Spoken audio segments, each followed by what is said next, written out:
بسم اللہ الرحمن الرحیم۔ معزز و محترم ناظرین کرام، السلام علیکم ورحمۃ اللہ۔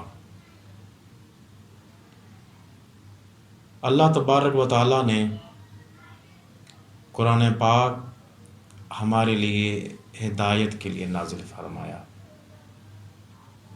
اور جہاں یہ ہمارے لیے دنیا و آخرت میں نجات کا باعث بنتا ہے، اسی طرح یہ ہمارے لیے شفا بھی ہے۔ یہ کتاب شفا ہے، یہ جسمانی اور روحانی تمام بیماریوں کے لیے شفاء کاملہ اور عاجلہ کا باعث بنتا ہے۔ تو حضرت ابو سعید خدری رضی اللہ تعالی عنہ نے صحیح البخاری میں ایک واقعہ روایت فرمایا ہے۔ حضرت امام بخاری رحمۃ اللہ تعالی علیہ نے اس واقعے کو اپنی کتاب صحیح البخاری میں نقل فرمایا۔ حضرت ابو سعید خدری رضی اللہ تعالی عنہ بیان فرماتے ہیں کہ چند صحابہ کرام سفر پر روانہ ہوئے، اور دوران سفر وہ عرب کے قبائل میں سے کسی ایک قبیلہ کے پاس ٹھہرے۔ قبیلہ کے باہر انہوں نے اپنا پڑاؤ ڈالا، اور وہاں جب پہنچے اور پڑاؤ ڈالا تو چند صحابہ کرام اس قبیلے کے افراد کے پاس گئے، اور الفاظ آتے ہیں فَاسْتَضَافُوهُمْ۔ وہ چند صحابہ قبیلہ والوں کے پاس گئے اور کہا کہ ہم یہاں ٹھہرے ہیں، ہم مسافر ہیں اور ہم آگے جا رہے ہیں، ہمیں آپ ٹھہرا لیں، آپ ہماری مہمان نوازی کریں۔ مگر وہ عرب قبیلے والے کے لوگوں نے انکار کر دیا، اور صحابہ کرام واپس مڑ آئے۔ مگر ہوا یہ، جو ہی صحابہ کرام واپس مڑے تو جو عرب قبیلے کا سردار تھا اس کو کسی ایک موذی جانور نے ڈس لیا۔ الفاظ ہیں فَلُدِغَ سَيِّدُ ذَلِكَ الْحَجِّ۔ اس قبیلے کے سردار کو کسی ایک موذی جانور نے ڈس لیا، اور ایک آہو پکار شروع ہو گئی۔ خواتین اکٹھی ہو گئیں، سارے مرد اکٹھے ہو گئے، اور اس کے علاج معالجے کے لیے جو ان کے پاس اسباب تھے، جو اس وقت طریقہ علاج تھا، وہ انہوں نے سارے جتن کر لیے۔ الفاظ آتے ہیں فَسَعَوْا لَهُ بِكُلِّ شَيْءٍ۔ انہوں نے ہر طرح کی کوشش کر لی جو ان کے پاس ظاہری اسباب موجود تھے۔ لا ينفعه شيء، مگر کسی ایک کوشش بھی ان کی جو ہے وہ کارآمد ثابت نہ ہوئی، اور اس کو شفا نہ ملی، اور درد بڑھتا گیا، تکلیف بڑھتی رہی، اور وہ چکھنے لگا، اور سب لوگ اکٹھے ہیں اور تماشائی ہیں، مگر درد تکلیف کی شدت میں کمی واقع نہیں ہو رہی۔ جب لوگ وہاں کھڑے تھے تو کسی ایک شخص نے کہا کہ یار ہوا یہ ہے کہ ابھی یہ جو ہمارے مہمان آئے تھے ساتھ، انہوں نے ہمارے پاس آ کر مہمان نوازی کے لیے کہا تھا اور ہم نے انکار کر دیا۔ یہ اچھے لوگ ہیں، کیوں نہ ہم ان کے پاس جائیں، اور ہو سکتا ہے ان میں سے کوئی ایک شخص ہو ایسا ہو جو اس درد کی دوا لے دے، کوئی دم کر دے۔ تو قبیلے والے چند احباب جو ہیں وہ آپ صلی اللہ علیہ وسلم کے صحابہ کرام کے پاس حاضر ہوئے، اور انہوں نے عرض کی کہ ہم آپ کے پاس شرمندہ بھی ہیں، آپ کے پاس آئے ہیں، مگر ہم بڑی تکلیف میں ہیں، ہمارے سردار کو کسی موذی جانور نے ڈس لیا ہے، تو آپ میں سے کوئی ایک ایسا شخص ہو جو اس کا توڑ کرے، جو دم کرے۔ تو ایک صحابی کھڑے ہوئے اور انہوں نے کہا واللہ انی لارقی، کہ اللہ کی قسم میں دم کر لوں گا، میں دم کرتا ہوں۔ ولیکن واللہ لقد استفداناکم فلم تضیفونا، کہ اے لوگوں، قبیلے والوں، آپ ہمارے پاس تو آ گئے تکلیف کی وجہ سے، ہم بھی آپ کے پاس گئے تھے، ہم نے آپ سے عرض کی تھی کہ آپ ہمیں مہمان نوازی کریں، ہماری ہمیں کھانے کو دیں، مگر آپ لوگوں نے انکار کر دیا۔ میں دم کروں گا، شفا بھی ہوگی، مگر اب میں یہ آپ کے ساتھ چلتا ہوں۔ وہ آپ کا کردار تھا کہ ہم آپ کے پاس گئے تھے اور کہا تھا کہ آپ ہماری مہمان نوازی کریں، اور آپ لوگوں نے انکار کر دیا، اور اب آپ چل کر میرے پاس آئے ہو، ہمارے پاس آئے ہو، یہ ہمارا کردار ہے، میں آپ کو چلتا ہوں آپ کے ساتھ، میں دم کروں گا، انشاءاللہ وہ ٹھیک ہو جائے گا، مگر میں اب بغیر اجرت کے نہیں کروں گا۔ الفاظ آتے ہیں وما انا براکن لکم، میں بغیر اجرت کے دم نہیں کروں گا، حتی تجعلوا لنا جعلا، جب تک تم کوئی اجرت جو ہے وہ معین نہیں کرو گے، کوئی مجھے اجرت، کوئی معاوضہ نہیں دو گے تو میں یہ نہیں کروں گا۔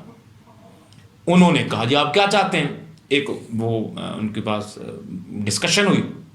الفاظ آتے ہیں کہ فصاف لہوہم علی قطیع من الغنم، تو دونوں فریقین کے درمیان ایک مفاہمت ہو گئی کہ جو بکریوں کا ایک ریوڑ تم لوگ ہمیں دو گے، چونکہ قبیلے والوں کے پاس بھیڑیں تھیں، بکریاں تھیں اور کئی جانور تھے، تو اس بات پر مصالحت ہو گئی، ایک مفاہمت ہو گئی کہ آپ دم کریں گے اور دم کے بدلے میں ہم آپ کو یہ ریوڑ جو ہے بکریوں کا دیں گے۔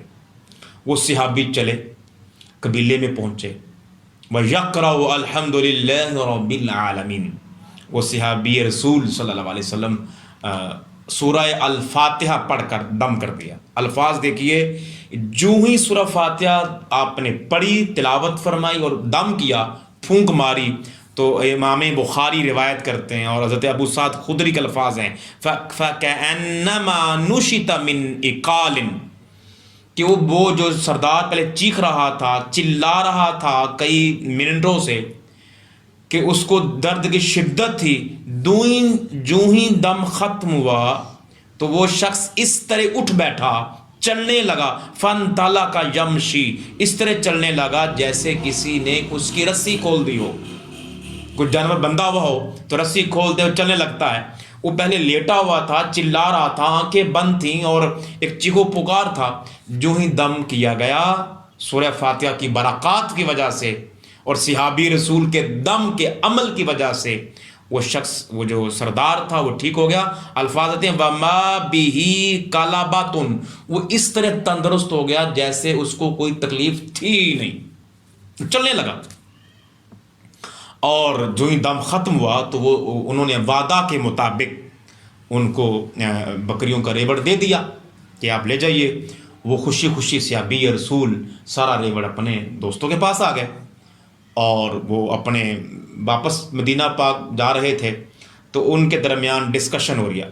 ایک نے کہا اقسموا، آؤ ایسا کرتے ہیں، مدینہ پاک آنے والا ہے، ہمارے گھر آنے والے ہیں، ایسا کرتے ہیں کہ ہم اس کو تقسیم کر لیتے ہیں، یہ ریوڑ ہے، اتنی بکریاں ہیں اور ہم اتنے افراد ہیں، تو اس کو آپ تقسیم کر لیں۔ مگر جنہوں نے دم کیا تھا انہوں نے کہا لا تفعلوا، نہیں ہم ایسا نہیں کریں گے، حتی نأتی النبی صلی اللہ علیہ وسلم، جب تک ہم اپنے آقا صلی اللہ علیہ وسلم کے پاس نہ پہنچ جائیں۔ یہ صحابہ رسول کا ادب تھا، احترام تھا، محبت تھی کہ ہم خود سے فیصلہ نہیں کریں گے، دم ہم نے کیا، عمل میرا تھا، میں نے دم کیا، شفا اللہ نے دی سورہ فاتحہ کی برکات کی وجہ سے، مگر صحابہ کرام کا حضور کے ساتھ تعلق اور محبت کا اظہار تھا، فرمایا ہم ایسا نہیں کریں گے، یہ سارا ریوڑ، ساری بکریاں یہ بارگاہ مصطفیٰ میں پیش کی جائیں گی، جو حضور فیصلہ فرما دیں۔ سارے صحابہ کرام پہنچے اور انہوں نے وہ پورا واقعہ سنایا، تو آپ صلی اللہ الفاظ آتے ہیں کہ فَذَكَرُوا لَهُ، وہ سارے کا سارا واقعہ بیان کر دیا۔ آگے جب آپ صلی اللہ علیہ وسلم نے وہ پورا واقعہ سنا اور بکریاں کھڑی ہیں، تو آپ صلی اللہ علیہ وسلم نے پوچھا وَمَا يُدْرِيكَ أَنَّهَا رُقْيَةٌ، وہ جنہوں نے، جس صحابی رسول نے دم کیا تھا، آپ نے پوچھا بھئی آپ کو کیسے پتہ چلا کہ سورہ فاتحہ میں یہ برکات ہیں، سورہ فاتحہ سورہ شفا ہے؟ تو انہوں نے عرض کی حضور آپ کا فرمان ہے، ہمیں سننا ہے. تو آپ بڑے خوش ہوئے اور آپ نے فرمایا کہ قد اصبتم، آپ لوگوں نے اچھا کیا ہے. یہ سورہ فاتحہ میں برکات ہی ہیں، یعنی آپ نے صحابہ کرام کے اس عمل کی توثیق فرما دی، تصدیق فرما دی. قد اصبتم، تم لوگوں نے صحیح فیصلہ کیا، یہ ایسا ہی کرنا چاہیے تھا. اب فرمایا اقسمو، جاؤ یہ بکریاں آپس میں بانٹ لو.